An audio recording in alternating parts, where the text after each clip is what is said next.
Assalamualaikum warahmatullahi wabarakatuh. Perkenalkan, nama saya Cindy Apriliani dengan NIM 30902000063.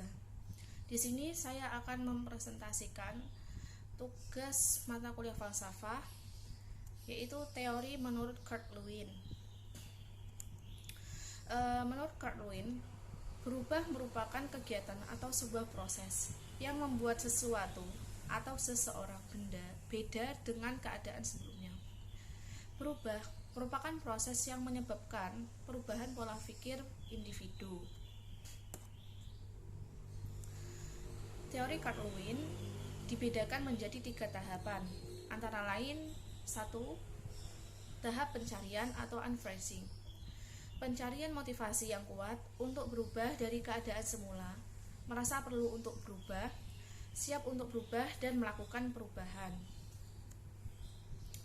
2. Yaitu tahapan bergerak atau moving.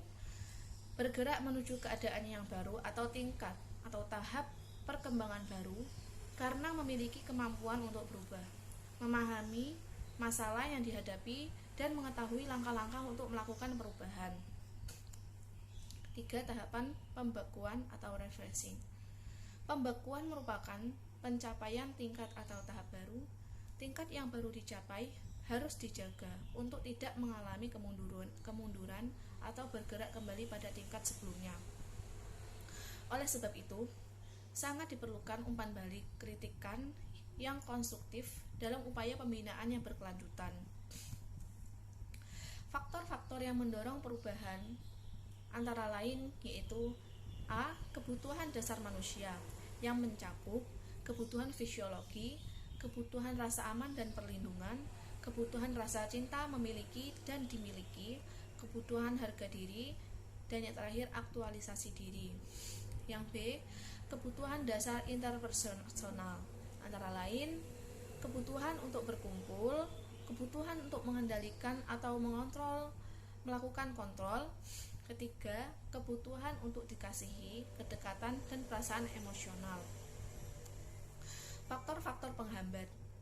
Faktor-faktor yang dapat menghambat terjadinya perubahan disebabkan oleh beberapa hal, yaitu antara lain mengancam kepentingan pribadi, persepsi yang kurang tepat, sebagai reaksi psikologik, dan toleransi untuk berubah.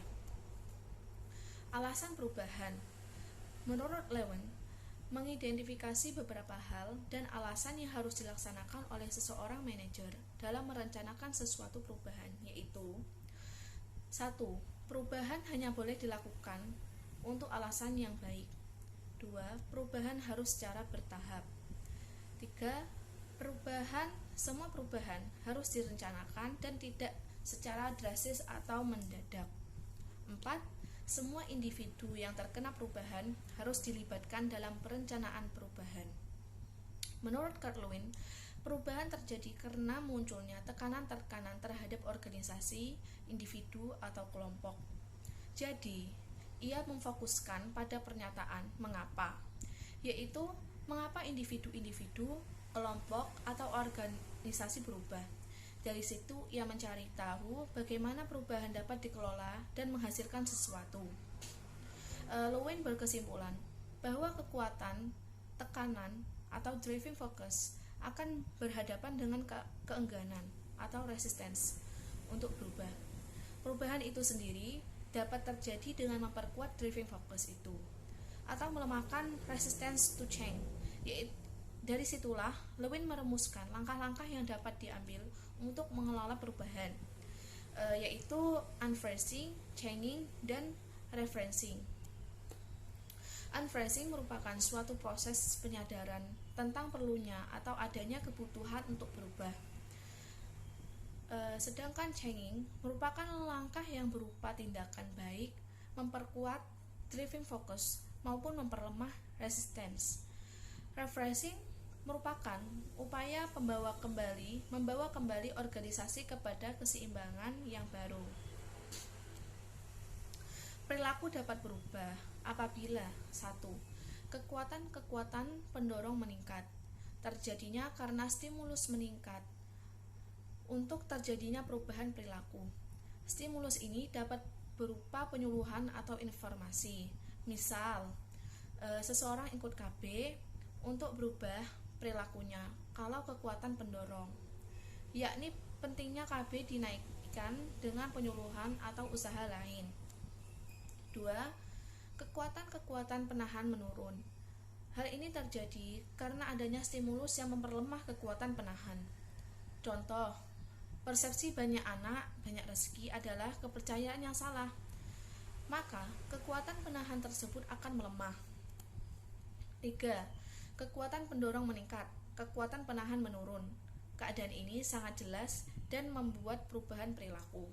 Misal, penyuluhan KB dan pentingnya ber-KB, dan tidak benarnya kepercayaan anak banyak rezeki bertambah banyak.